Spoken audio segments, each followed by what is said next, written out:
जर चिपळूणमध्ये महाविकास आघाडी करायची असेल तर काँग्रेसला नगराध्यक्षपद दिल्याशिवाय महाविकास आघाडी होऊ शकत नाही।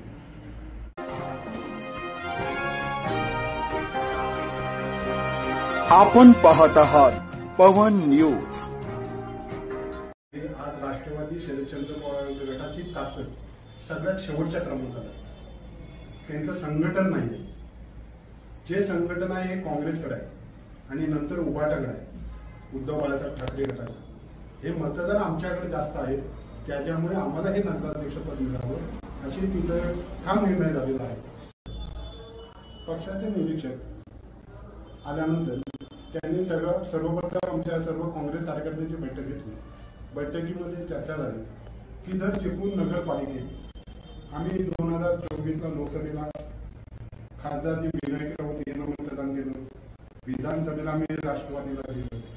आमची ग्रामीण भागात ताकद कमी असल्याने पंचायत समिती, जिल्हा परिषद आम्हाला तिथं वर्चस्व कमी असल्यामुळे अध्यक्ष, सभापती हे होऊ शकत नाही किंवा संधी कमी होते। पण चिपळूण नगरपालिका आणि काही जिल्ह्यातील नगरपालिका या आपल्याला त्यामध्ये नगराध्यक्ष पद हे हवे। जर चिपळूणमध्ये महाविकास आघाडी करायची असेल तर काँग्रेसला नगराध्यक्षपद दिल्याशिवाय महाविकास आघाडी होऊ शकत नाही। मुळात चिपळूण शहरात आज काँग्रेसचं मतदान जवळजवळ 5000 मतदान काँग्रेस आहे। त्याच्या खालोखाल इतर पक्ष आहेत। राष्ट्रवादीचं विभाजन झालेलं, राष्ट्रवादीचं विभाजन झाल्यानंतर मुळात 70% राष्ट्रवादी इथल्या स्थानिक आमदार शेखर निकम यांच्याकडे गेले। उरलेले 10-15% राष्ट्रवादी हे प्रशांत यादव जे आता भाजपमध्ये गेले त्यांच्याकडे गेलेले आहे। शहरामध्ये 1 नंबरला काँग्रेस पक्ष आहे। देशातील भारतीय राष्ट्रीय काँग्रेस हा पक्ष मोठ्या 1 नंबरला आहे, महाविकास आघाडी। त्यामुळे इथं चिपळूणचं जे नगराध्यक्ष पद आहे हे काँग्रेसला मिळावं अशी आमच्या बैठकीत चर्चा झाली। महाविकास आघाडीतील काही नेत्यांना बैठकीत त्यांना स्पष्ट सांगितलेलं आहे की जर नगराध्यक्षपद काँग्रेसला मिळालं तरच आघाडी होईल, अन्यथा आघाडी होणार नाही। त्या संदर्भात तुमची महाविकास आघाडीची बैठक झालेली आहे का? महाविकास आघाडीची प्रमुख बैठक न झाली, पण चर्चा वरिष्ठ पातळीवर चालू होती। नगराध्यक्ष पदाची तुम्ही मागणी करताय, उमेदवाराची इच्छुक उमेदवार कोण आहेत तुमच्याकडे? नगराध्यक्ष पदासाठी काँग्रेसमध्ये इच्छुक उमेदवार मी एकटाच आहे आणि मी एकच पक्षाकडे मागणी केली आहे। आज चिपळूणमध्ये काँग्रेस ताकद तशी पाहता कमी असताना सुद्धा तुम्ही अशी मागणी करताय, काय वाटते? तुम्ही प्रथम चुकीचं बोलताय, कारण चिपळूणमध्ये ताकद सर्वात मोठा पक्ष हा काँग्रेस आहे आता मतदाराच्या आकडेवारीनुसार। त्याच्यानंतर राष्ट्रवादी, शेखर निकम गट, भाजप आणि नंतर उभाटा, उद्धव बाळासाहेब ठाकरे गट हे मोठे गट आहे आणि त्यामध्ये सर्वात मोठा जो मतदार असलेला जो हे आहे तो काँग्रेस आहे। भाई, एक तुमच्या प्रश्नाकडे लक्ष वेधतोय की मागच्या इलेक्शनला ज्यावेळी नगराध्यक्षाची निवडणूक झाली तेव्हा रमेश कदम आणि तुम्ही सेपरेट लढल्यामुळे त्याचा फायदा भाजपला झाला। तीच परिस्थिती आता आली तर हे त्याच्याकडे तुम्ही कसं हँडल करता? त्याला जोडूनच एक प्रश्न विचारतो। तुम्ही म्हणताय की महाविकास आघाडी झाली तर काँग्रेसला नगराध्यक्षपदाचा उमेदवारी पाहिजे, नाही झाली तर तुम्ही स्वतंत्र लढणार असं म्हणताय, बरोबर? पण जर समजा वरिष्ठ पातळीवरनं महाविकास आघाडी करायचं ठरलं आणि जर ती जागा शरद पवार राष्ट्रवादीला गेली तर तुमची भूमिका काय असेल? मुळात निरीक्षकांच्या पुढाचे म्हणणं मांडले, त्यामध्ये आज राष्ट्रवादी शरदचंद्र पवार गटाची ताकद सगळ्यात शेवटच्या क्रमांकाला, त्यांचं संघटन नाही। जे संघटन आहे हे काँग्रेसकडे आहे आणि नंतर उभाटाकडे आहे, उद्धव बाळासाहेब ठाकरे गटाकडे। हे मतदार आमच्याकडे जास्त आहेत, त्याच्यामुळे आम्हाला हे नगराध्यक्षपद मिळावं अशी तिथं ठाम निर्णय झालेला आहे। आणि मुळात शहरामध्ये काय अफवा उठवल्या जात आहेत की वरिष्ठांनी फोन केला, यांनी फोन केला। प्रदेश अध्यक्षांबरोबर माझं स्वतः वैयक्तिक बोलणं झालेलं आहे। त्यांनी सर्व अधिकार जिल्हाध्यक्ष आणि तालुकाध्यक्षाला दिलेले आहेत। सर्व निर्णय हे तालुका अध्यक्ष आणि जिल्हाध्यक्ष घेणार आहेत। त्याच्यामुळे इथं काय ते प्रश्नच नाही का अफवा हे उठवणार। माझ्या मागे गेल्या 4 दिवसात 25 लोक येऊन गेली। वरिष्ठातले त्यांचे मोठे मोठे नेते थोडा दबाव टाकण्याचा किंवा बाजू असं केल्यानंतर भाजपचं सरकार येईल असे वेगवेगळ्या अफवा आणि बॉम्ब चालू आहेत। पण आम्हाला नगराध्यक्षपद जर काँग्रेसला मिळालं तरच आघाडी होईल, नाही तर आघाडी होईल। चाचपणी चालू आहे शहरामध्ये की आमचे नगरसेवक किती ठामपणे निवडून येऊ शकतात। त्या पद्धतीने आम्ही कामाला लागलो. माझ्या आमदार रमेशभाई कदमनी इच्छा व्यक्त केलेली आहे. दुसरी गोष्ट, तुमचे काही शिलेदार होते त्या शिंदे गटामध्ये गेले. तुम्ही सांगता या ठिकाणी काँग्रेस ताकद आहे, जे शिलेदार शिंदे गटामध्ये गेले त्या ठिकाणी प्रशासन यादव भाजपकडून आहे आणि अशा परिस्थितीमध्ये तुम्ही असं म्हणताय की नगराध्यक्षपद हे जे काँग्रेसला मिळावं, कशी भूमिका? मुळातच कसं माहिती आहे, नगराध्यक्षपद हे काँग्रेसला मिळावं म्हणजे काँग्रेसचा हक्क आहे. इथं लोकसभेला आम्ही खासदारकी तुम्हाला देतो. लोकसभा नाही, जगदबाईच्या लोकसभा विधानसभा सोडा, हे नगरपालिका विषय आहे. तुम्ही 5 वर्षापूर्वीचा विषय सांगताय, तो आता हे 2025चा विषय आहे. एक जमाना गेला, हा जमाना बोला. काँग्रेसमध्ये अनेक आले अनेक गेले. काँग्रेसचा मतदार हा इथं ठाम आहे. कारण 2019 आम्ही जेव्हा बांदिवडेकरांची निवडणूक लढवली त्यावेळेला सुद्धा शहरामध्ये 4250 मतं मिळाली. आमची माजी नगराध्यक्ष निवडणूक लढवली तेव्हा पण 4000 मतं मिळाली. आता आमचे जिल्हाध्यक्ष सोनलक्ष्मी घाग मॅडम आणि सर्व इतर कार्यकर्ते जोमाने काम करत आहेत. आमच्याकडे 5000 मतदान आहेत शहरामध्ये, त्यावर आम्ही ठामच आहोत आणि ते मतदान तेवढं काँग्रेसला मिळणार. बरं जयदत्तभाई, आपण आता एक मुद्दा आपण बोलतोय नगराध्यक्ष पदाचा.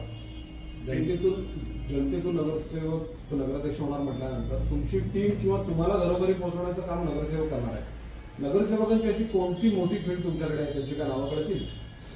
शहरामध्ये गोडकोट रोड, पेटमाप, बाजारपेठ, वाण्याळी, मुरापूर हा जो भाग आहे उत्तर, यामध्ये सर्वात जास्त टीम ही काँग्रेसकडे आहे. तिथला मतदारही काँग्रेसकडे आहे. आणि मुळात तुम्ही विषय मगाशी रमेशभाई कदमनी काय मुलाखत दिली, मी इच्छुक आहे. हे लोकशाही आहे, संविधान आहे. कोणी नगराध्यक्ष पदाला नगरसेवकाला उभं राहू शकतो. मुळातच आम्ही युट्यूबला आमच्या अनेक मित्रांनी सर्च केलं की महाराष्ट्रामध्ये कधी असा नगरसेवक आणि नगराध्यक्ष होऊन आमदार झाला काय, आणि आमदार होऊन तो परत नगराध्यक्ष पदाला इच्छुक आहे का, तर आकडा 0 येतो.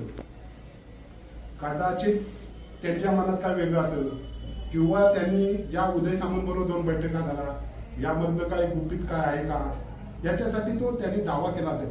प्रत्यक्षात रमेश कदम हे आमचे वरिष्ठ नेते आहेत, महाविकास आघाडीचे नेते आहेत. नगरसेवक भुगवलं, पद भूषवलं, नगराध्यक्ष भूषवलं, आमदार भूषवलं, 2 वेळा आमदाराला पराभव झाला. हे जाणता राजा ही शहराने दिली त्यावेळची पदवी आहे. ही ते पदवी शेवटपर्यंत टिकवतील अशी माझी इच्छा आहे. आणि ते नगराध्यक्ष पदावर उतरतील असं मला अजिबात वाटत नाही. कारण मुळात संघटनेत ताकद नाही, उमेदवारच नाही. तुमच्याकडं कशा पद्धतीने मतदान येणार याची तुमच्याकडे शाश्वती नाही. नुसत्या आता हे बघा, नगराध्यक्षाला प्रत्येक बिल्डिंगला चढायला लागते, मत मागायला जायला लागते. किती बिल्डिंगा जाणार? तुम्ही खालून किंवा फोन करून मतदान मिळत नाही. सर्वसामान्य जनतेपर्यंत नगराध्यक्षाला पोहोचावं लागतं. त्या पद्धतीने मतदान घ्यावं लागेल.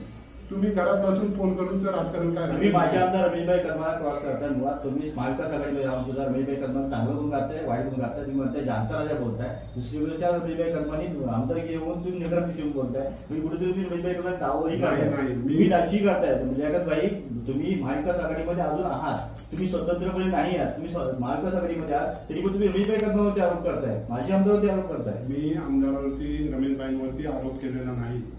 जी सत्यता आहे ही मी त्यांच्या समोर मांडलेली आहे की जनतेमध्ये ऑन कॅमेरा मांडते ना. हो, मी सत्यता आहे. आज चिपळूण शहरामध्ये फिरल्यानंतर सर्वसामान्य जनतेची आणि त्यांच्या वयाची माणसं चर्चा करतात. आज वय 78-80 पर्यंत पोहोचत आलेली व्यक्ती कुठं एवढे पाठवणी करणार? मला वाटतं तुम्ही आता म्हणताय मी नगरपालिकेत उभा राहतोय म्हणून, तुम्ही आतापर्यंत अशी किती लोकांची कामं केली जात? मी स्वतः 2 वेळा नगरसेवक होतो. चिपळूणमधील सांस्कृतिक केंद्राचा विषय असू दे, बाजार पुलाचा विषय असू दे, रस्त्यासंदर्भात जे विषय असू दे, जी विकासाची कामं जनतेला आवश्यक आहेत ती कामं मी केलेली आहेत.